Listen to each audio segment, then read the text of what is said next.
Living on the water is the only life we know. Yo, ho, ho, ho. It's time for the Bodie Show. Hey, everybody. It's going to be a different Bodie Show today.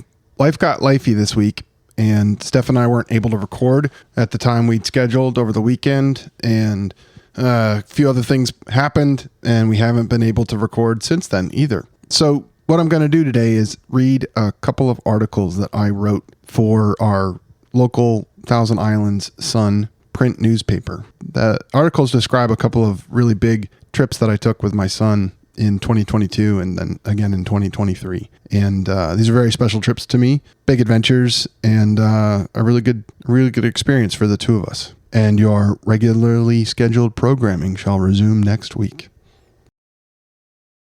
Boat to the river. Dad, I want to see things I've never seen before. My 14-year-old son Walker set the tone as we launched our 24-foot center console Green Dog into the Cape May Canal at the southern tip of New Jersey. We were headed to the river by boat after 16 years of driving to the river by car. Those of us who visit the Thousand Islands spend much of our year daydreaming and planning for our limited time on the river. We imagine boating to our favorite spot, dropping the anchor in Bathtub Bay, tying up at Canoe Point for a picnic, fishing the drop-offs and current next to Keewaydin State Park, cruising into Lake of the Isles to raft up with friends. We dream of boating on the river. For a number of years, I'd also been staring at maps, charts, dreaming of boating to the river from our home in Philadelphia, Pennsylvania. At some point in the early spring, I looked at Walker and saw a capable young man who would be so much fun to adventure with. I asked, and he answered, yes, I'd love to. We were contemplating a 450-ish mile trip in a small open boat. We would trailer Green Dog home to Philadelphia, then travel by water one way back to the Thousand Islands. A trip down the Delaware Bay would get us into the Intracoastal Waterway that runs behind the Barrier Islands along the New Jersey coast. From there, we would enter New York Harbor and the mouth of the Hudson River. Up the Hudson to the start of the Erie Canal, west on the Erie Canal. Turn right to go north on the Oswego Canal. Exit the canal in Oswego Harbor on the southeastern shore of Lake Ontario. Across the lake into the St. Lawrence to arrive at our cottage in Thousand Island Park on Wellesley Island. Quite doable on a map in March. Our confidence was boosted by three factors. We were doing a one-way trip in a trailerable boat. Each day we'd be closer by car to the Thousand Islands. That meant we could always call my wife Missy to bail us out. She was happy to bring the trailer to pick us up. Another factor was our trip on the Rideau Canal in Canada. The Rideau runs from Ottawa to Kingston, Ontario on the St. Lawrence. Look it up. Very cool. Our family of 5 boat camped one way from Ottawa to TI Park in 2019. We learned that camp cruising along a canal is a very low-key affair with a typical car camping setup, tent, cooler, stove, and a bit of luck with the weather. Each lock station is a potential place to stop for the night. The final confidence booster? The entire trip was in a marked channel alongside major population centers, marinas, and state parks. A road trip past towns, restaurants, and rest areas. Lots of places to stop, shelter, provision, stay. The route was clear. How long it would take was not. Typical travel times for this route are shared online by quote-unquote loopers who circumnavigate the eastern half of the United States in large cruisers going 5, maybe 8 miles per hour. Look it up. Very cool. We were in a small boat that cruised 25 miles per hour when conditions and speed limits permitted. I planned 10 days off from work. If we weren't there yet, we'd call Missy for a pickup. I didn't see a way to plan where we'd be at the end of each day, so I didn't try. We could set up our 2-person tent in the boat. It just fit in front of the console. We brought our bikes to ride from a transient slip in a marina to a nearby hotel. We could camp ashore at state parks or the lock stations on the Erie Canal. Seemed like enough options Turns out they were. Our departure day was Thursday. A small craft advisory on the Delaware Bay changed our plan to leave from the Philadelphia waterfront. We adapted, packed up the boat, and trailered to Cape May. Turns out Missy and my daughters, Toby and Mary Jane, were visiting family at the Jersey Shore that weekend and could pick up the car and trailer after we launched. We cast off at 2 o'clock in the afternoon with much excitement and many high fives. Motored out into the narrow serpentine channel that winds through the bays behind the Jersey Shore. I promptly ran us aground after not listening to Walker tell me I had lost the channel. He is wise. I need to be a better listener. When you run aground in the Thousand Islands, rocky shoals shred your propeller or worse. On the Intracoastal Waterway, mud and sand strip paint from your propeller but leave it otherwise intact. Walker caught his first flounder. Then we continued on to find a very friendly marina called Whale Creek in Strathmere, New Jersey. The owner, Morgan, refused payment for a slip for the night. He shared with a smile he'd done a similar trip as a kid. I swear we didn't plan it, but that put us close to family, who gave us dinner and a bed for the night.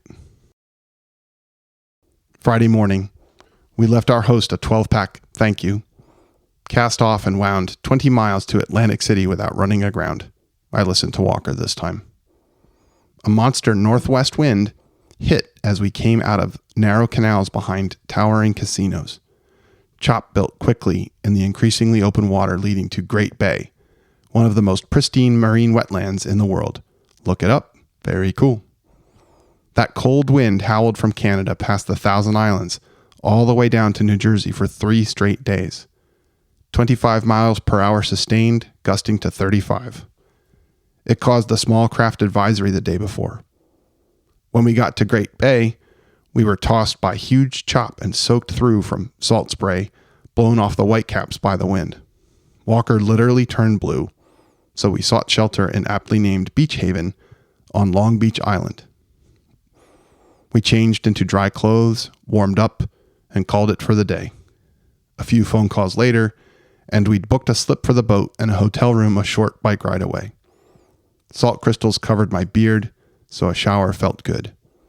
A walk on the beach revealed a calm ocean in the lee of the barrier island.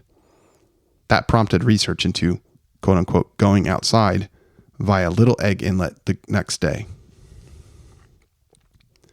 We ran the inlet against the incoming tide Saturday morning at 9 a.m. 2 pods of porpoises surfaced nearby, one with a baby. We were quickly tucked into the lee of Long Beach Island, about 300 yards off the beach, 100 yards outside the breakers. The sheltered conditions let us cruise in comfort 70 miles to Manasquan Inlet, where we intended to camp on the boat in a marina.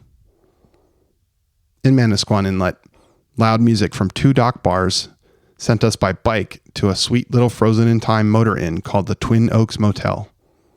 It was kin to PJ's or Bertrand's in the Thousand Islands and made me nostalgic for my stays with my dad Phil at Bertrand's years ago. An 8 a.m. start out of Manasquan Inlet launched us into a big Sunday. We ran just off the beach again, waved to Bruce Springsteen as we passed Asbury Park. We entered New York Harbor at 9 a.m., passing an outbound mammoth container ship under the Verrazano Narrows Bridge. The freighters on the Seaway are big. This ship was surreal to be so close to on the water. 3 times as tall and 4 times as long as the biggest freighter I've seen in the Thousand Islands. Past Brooklyn and Red Hook, straight to her, the Statue of Liberty. Walker talked me through his unit on immigration in school that spring as we hovered between Liberty and Ellis Island. Immigrants were first inspired by her welcome. Next offloaded into the registry room, labeled with chalk, inspected for diseases, questioned. Passed into a foreign city in as little as 20 minutes after leaving the ship. Approaching Ellis Island from the Atlantic brought that abrupt immigrant experience to life. We continued up the Hudson, past Manhattan, under the George Washington Bridge. Palisades Interstate Park was an unexpected highlight. 12 miles of pristine shoreline beneath towering wooded cliffs, right up against a massively populated metropolitan area. The park marked the beginning of a surprisingly pristine Hudson River shoreline. We opened up the throttle and cruised the winding tidal channel. Few, if any, roads along the river. Towns on the map were hard to spot from the water, set back in bays or hidden by the hills and cliffs at the water's edge. West Point is a strikingly beautiful cliff-borne complex high above the water. Walker was happy to leave saltwater. He's a freshwater creature. So am I. We grew eager to return to the St. Lawrence. After 190 miles and 11 hours, we passed through our first lock at Troy and tied up in Waterford Harbor, crossroads of the Hudson River, Erie, and Champlain canals. Walker was thankful to go catch bass and explore. I was thankful to meet Scott, Bill, Mary, and John, all wonderful people aboard a 1940s tugboat called the Eighth Sea. She was covered in silk flowers, decorations left over from a wedding aboard the day before. We shared laughter, food, and wine, and they gave me a leftover bouquet to take to Missy.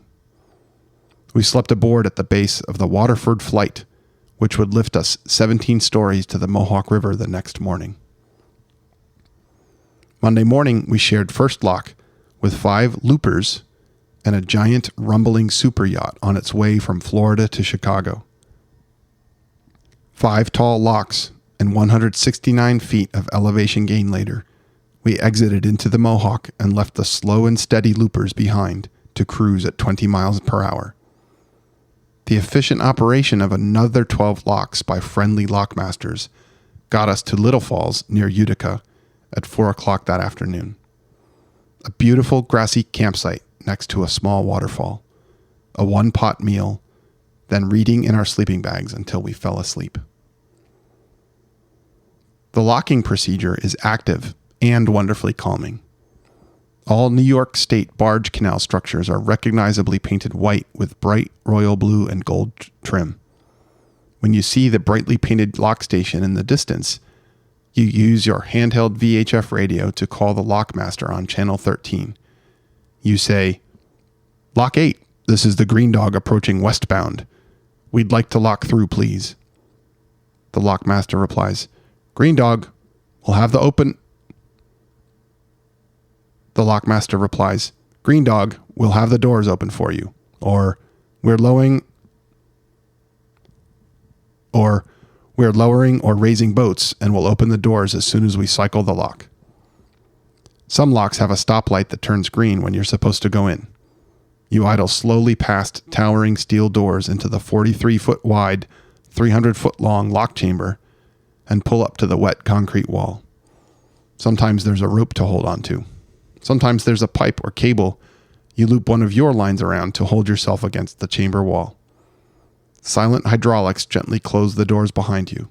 A soft upwelling of water marks the start of the chamber filling from giant tunnels that run from the river above. The upwelling looks like one of those spots in the Thousand Islands where a big change in the depth or current of the river makes the water push upward into smooth mounds. There is no perceptible vertical motion. If you're lucky enough to ride in a hot air balloon, it's the same sensation. You're standing still, but also rising up. The wall slowly creeps past. You move your hand on the rope or let the line slip up the cable or pipe. About halfway up, the valves open wider to let even more water in. Bubbles and swirls rise up out of the depths. Sometimes the boat moves gently side to side. The water calms as you rise the last few feet. Your head lifts above the rim of the chamber, and you see a whole new scene.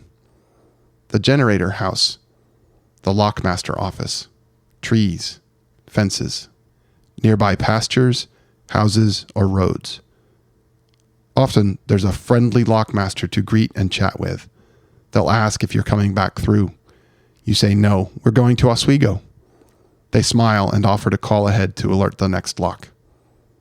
Giant doors ahead, now submerged, open silently to pass you through to your new elevation. A water elevator operated by gravity. Tuesday was the start of a different kind of travel. We followed a large sailboat from Rhode Island through Lock 18.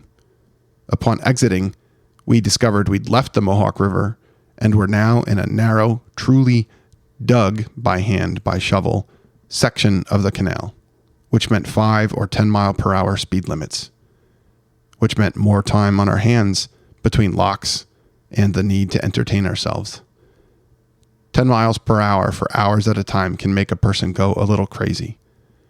We recorded a fake fight scene on Walker's phone. He annihilated me in a push-up competition. Refused my math that one of my push-ups equals 3 of his since I'm 3 times older. It got weirder, but we don't need to go into that. We started stepping down for the first time at Lock 21 to get to the level of Oneida Lake. Oneida is big and gets wild. Thankfully, we crossed with an east wind at our backs. I managed to find the only shore in the lake, realizing too late that Oneida shoal markers are very different than the Save the River shoal markers we're lucky to have in the Thousand Islands. Tilt the motor up, float over, maybe bump the rock a bit, onward. Under the Interstate 81 bridge we'd driven over dozens of times a year for 16 years. That was a milestone. On to Lock 23 at Brewerton, a very well-maintained lock, open until 10 o'clock at night, busy moving jet skis. I caught a pike, Walker a bass. Slept aboard on the west side of the lock with an extra tent fly rigged for rain that fortunately never hit us. Syracuse, just to the south, got almost an inch of rain. We got nothing. At this point, we were both smelling the barn, so to speak. We were in familiar territory, on a roll, making great progress every day. Wednesday morning, I woke early, made coffee, and got us underway at 6:30 a.m. while Walker slept in the tent. We both thought we could make it to the Thousand Islands that day. I hedged a bit because of Lake Ontario. The wind was forecast to be moderate, out of the south early, shifting to southwest midday. Either could be acceptable, but I needed to see before committing to crossing that expanse. The Oswego Canal is truly beautiful. Pristine, winding, fish jumping constantly. 6 locks, a bed and breakfast with a dock, a hotel with a dock, close to the Thousand Islands. You get the hint. Go. We arrived at Oswego Harbor at noon, gassed up, ate a snack, strapped on life jackets, clipped on VHF radios, did a radio check, double-checked safety equipment. Out into the lake at 12:45. The swell was gentle, mostly from the southwest. Walker looked at me. I looked at him.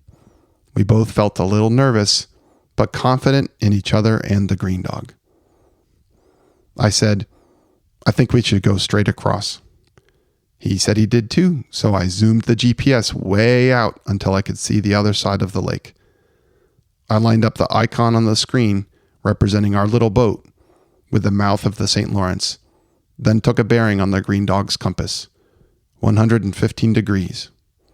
I'd never done this before, but read that when you get out into open water where you can't see landmarks, you steer by compass.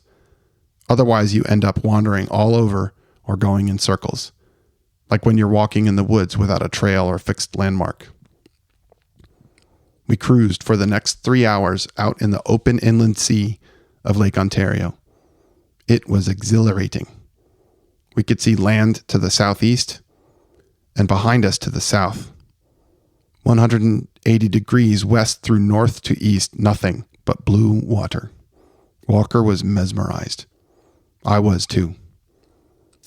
Main Duck Island sprouted above the horizon at the 1 hour mark, as did Galoo and Stony Islands off of Henderson Harbor. After another hour, Wolf Island windmills appeared, then Wolf Island and Cape Vincent.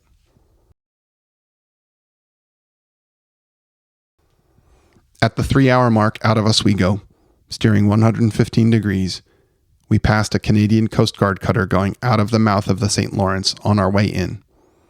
They were buttoned up and competent. We both felt the same way. Walker said, "This used to feel so far," as we passed Cape Vincent. A reminder of the beauty of the true road trip. You experience the full time and distance of travel in a car, on a bicycle, or in a boat. The journey is as much as the destination. For me, the trip was special because we prepared well, but by necessity did not plan every detail. The trip into the Thousand Islands was a return to home turf. We arrived in Thousand Island Park to little fanfare. We were early by a couple days and had purposely not called ahead to try and surprise our family. Everyone was out boating on the river while we finished boating to the river.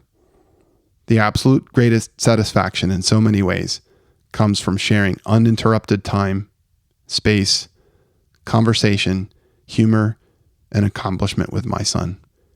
He was the heart of this adventure.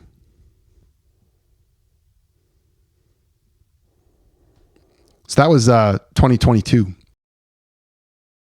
We were pretty intent after that on doing another big trip, and did about the same amount of planning, maybe even less, for our 2023 trip the next year, which I'll tell you about now. Boat to the River, Part 2. Hey, Walker. Want to do another big trip? Walker was quiet for a bit, more so now that he's 15. A good thing. My guess is he matured to the point where he realized words matter, so began to choose them. What are you thinking? He asked in reply. I haven't matured as much, so went off on a rant about how I wanted to pick up at a spot along our route from last year in Waterford, New York, enter the Champlain Canal, voyage the length of Lake Champlain, cross into Quebec at the entrance to the Richelieu River, pass the Richelieu Rapids on the Chambly Canal, continue to Sorel at its mouth, enter the St. Lawrence and head upriver toward the Thousand Islands, past Montreal and through the commercial locks. I finally stopped. He responded, "That sounds great." Our approach was much the same as the year before. Trailer our open boat Green Dog to a starting point, get dropped off by my wife and Walker's mother, Missy, then boat from there to Thousand Island Park on Wellesley Island. Last year, we started in Cape May, New Jersey, traveled the coast of the whole state, entered New York Harbor, went up the Hudson past West Point, Albany, and Troy to enter the Erie Canal at Waterford, New York. From there, we lived the canal life to Oneida Lake, north of Syracuse, entered the Oswego Canal to get to Lake Ontario, then crossed the lake to the mouth of the St. Lawrence River. It was an epic adventure. This year, Missy launched us on a crystal clear, warm June day at the public boat ramp in Waterford. We had much the same gear packed as the year before. Clothes, tent, sleeping bags, food, extra pickles, water, sunscreen. We were minus the bicycles that had been convenient, but ultimately not worth the room the previous year. We were plus a bunch of rain gear. After realizing it can be summer, our skin can be waterproof, but rain and wind combine to be very cold. Our trusty and still unused bucket potty was packed and lashed down in the same spot. Our quote-unquote plan was thin and optimistic, just as the year before. No schedule, no planned destinations other than the one at the end. Free. We left the dock at 1 p.m. to enter the 60-mile-long Champlain Canal soon after. Turns out there isn't much navigable Hudson above Waterford. Our first night was at the first lock on the canal, a beautiful spot next to the canal sign with soft grass. Walker fished. I watched. Dinner and an uneventful sleep in the tent. The next morning we caught the first lock through all by ourselves and continued on our way. The Champlain Canal is stunningly beautiful. You travel through woods, fields, between hills, through mountains and past cliffs. There were few other boaters. The looper crowd rarely goes north. We made it to Whitehall at the foot of Lake Champlain in the early afternoon. We checked out the preserved wreck of the USS Ticonderoga, a boat built for the War of 1812. Departed the last lock and gassed up at a cool, rough and tumble marina, then motored into the lake. Lake Champlain starts out very narrow and muddy. It's marked lake on the chart, but you experience it as a winding river. Tall cliffs and bluffs push up quickly and the waterway gradually widens. Before you realize it's recognizable as a lake. We had no destination, but lots of light right around the solstice. Walker said he wanted to see how far we could get. I told him I was up for going until we were both cold or found a good place to stop, whichever came first. He agreed. We motored up the lake, past Fort Ticonderoga, past an adventurer on a paddleboard who was heading south to New York City. We also passed incredibly deep water, 400 plus feet in places. Walker really wanted to do more rustic camping away from locks and towns, so he pointed us toward Schuyler Island, an uninhabited island across from Burlington, Vermont, about halfway up the lake. We got there well before sunset, found a cobble beach to land the boat on, carted our stuff up the bluff, checked the wind forecast, and gambled on the stern and bow anchor to hold the boat off the beach but close at hand. Our campsite faced New York, with a view up a valley between two mountains. A perfect tent site. Also the perfect inaugural bucket potty view, as it happens. The next morning was still, no wind whatsoever, so our gamble at anchor paid off. We broke camp and decided to go to town, Burlington. On the trip across the lake, we stopped to swim in the crystal clear water. Not a ripple of wind, stunning. Burlington Harbor is protected by a large stone breakwater. Signaling our flat, calm day was a treat. We walked the town, bought more pickles. Turns out you eat a lot of pickles on boat trips. Then headed northwest to check out islands on the way to the entrance to the Richelieu River. The U.S.-Canada border is marked by a buoy there, much improved from the line painted on the bottom of our home waters of the Thousand Islands. There's a customs house, and you check in just like you were crossing in a car. We ran the rest of the Richelieu River, past Eastern Quebec vacation homes, and arrived in Saint-Jean-sur-Richelieu at about 2:30 to find out very bad news for boat travelers who like to keep moving. Turns out the Parks Canada Chambly Canal would not operate on regular hours until the day after next. We were luckily in line for the single opening that they would do the next day. Once we keep moving, we don't want to stop. A couple of milkshakes and a nap helped ease the disappointment. It's a cool little town, populated in part by older people on motorized mobility scooters, many with music playing and flags flying. Research revealed that these are provided to disabled people by Quebec so they can stay in their homes and delay going into assisted living, save money, and make people's lives better. Oh, Canada. Walker used his French to order us dinner and thought it was cool enough to email his French teacher to share that news. We found his good faith communication in French to be a real bridge builder the rest of the days we spent in Quebec. Overnight was aboard under a tent fly at the town wharf. My earplugs kept me asleep through a drunk boarding our neighbor's cruiser. Walker heard the altercation, including a threat to get off the boat, or else. Or else turned out to be a boat hook swung like a bat into the drunk, soon after which the police showed up and settled everything down. Morning coffee was from a gas station with an excellent automated espresso machine. Ah, Quebec. The next morning, we transited the Chambly together with a number of cruisers, including a brand new catamaran yacht that was being delivered from Ukraine to Montreal. It had been unloaded in New York. I was happy to see commerce from a country defending itself from invasion. The Chambly was fun, narrow, similar to the northern segment of the Rideau Canal. Locks the same. 1830s technology, all hand operated. The lockmasters were a joy. They were operating a skeleton crew for the preseason, so followed us in a car from lock to lock. After the Chambly, the rest of the Richelieu was pleasant, but not so notable. We hit Sorel and the St. Lawrence at about 1 in the afternoon. The river, as we call it, is very different down there. Trust me when I say we have the absolute best of it in the Thousand Islands. Between Sorel and Montreal, the St. Lawrence is wide, muddy, with industry scattered along the bank. We had good weather, gentle wind, no chop, so made good headway against the current. Again, no real plan, so we went until we couldn't anymore, which turned out to be the first commercial lock in Montreal.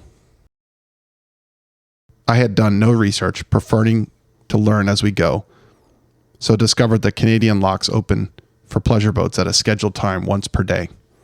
We were getting tired, so pulled into the most amazing marina I've ever been in. Marina La Ronde, carved out of Isle La Ronde for the Montreal Expo, next to an amusement park. We tied up with roller coasters screaming past. Thankfully, they stopped at 7 o'clock. The marina owner was a gem. He measured the height of our T-top, then told us to skip the commercial locks and take the Lachine Canal through Old Montreal, since we were under the 8-foot height restriction. Showers, dinner, and a good night's sleep aboard under the tent fly. The next morning, Walker was feeling the effects of our prior 12-hour day in the sun with minimal sunscreen. So I motored us to the Lachine Canal, another Parks Canada Canal preservation gem. A beautiful trip through mixed modern and historic architecture of Montreal. Stopped at Le Marché Atwater for banh mi, a famous historic canal-side flower and food market. We exited Lachine into a big, lake-shaped segment of the St. Lawrence River above the Montreal Rapids. I'd gotten wise and made reservations at the one remaining Canadian commercial lock. We got to the pleasure boat pier well before the opening and took naps. It was cool, but ultimately a bit anticlimactic to lock through a chamber built for the freighters we see passing by in the seaway. Stories from the past of pleasure boats being shoved in with freighters are history now. You take a rope tossed down 5 stories above and hold your boat as the water rises. We exited midday into a river looking more like home. Water clearer, shores rockier. With no particular place to be, we hammered down, ultimately reaching Cornwall, Ontario, where we stayed the night at a very pretty little provincial park marina with both gas and diesel. 3 days in Quebec made check-in speaking English a surprise. We ate the rest of our banh mi for dinner, slept aboard, and headed out early in the morning. The U.S. locks, Eisenhower and Snell, are operated as competently but far less formally than the Canadian locks. A call on the radio, and the lockmaster had us through both on demand, all by ourselves. Above the second U.S. lock, the river was more and more familiar, even in how it smelled. Wind off wooded islands over cool, clean water. We motored steadily through mist and a few rain squalls. Before we knew it, Chippewa Bay was close at hand. We pulled into the dock at Thousand Island Park at about noon and walked to our cottage. Wonderfully surreal to be home. We both took epic naps. Boat trips of this type share a similar vibe with road trips where you don't plan stops. You have what you need with you to camp or rent a hotel room, buy food, gas on the way. So you move about the cabin. Free. We started out overnighting on Canadian Park Islands, Canoe Point on Grindstone Island, Mary Island at the foot of Wellesley Island. From there, we ventured to Kingston and up the Rideau Canal for 1 night, then 2. Then a 6-night one-way trip down the Rideau Canal from Ottawa back home. Walker, his sisters Toby and MJ, Missy, me, and our dog Harley. Quite the clown car. Can't emphasize enough that if you can sleep in a tent, boat around Wellesley Island, get to Potters and back, you can do this. So can your kids. send them with their friends. Boats are meant to be used. Boats help time pass more slowly with the ones you love. Well, there it is. 2 big trips, 2022 and 2023. It's been really nice to read back through these, bring back some of the memories and good feelings from them. I promise you we will be back with you next week, both Steph and I. We're very grateful that you listen, and hope that you enjoyed this slightly different boaty show.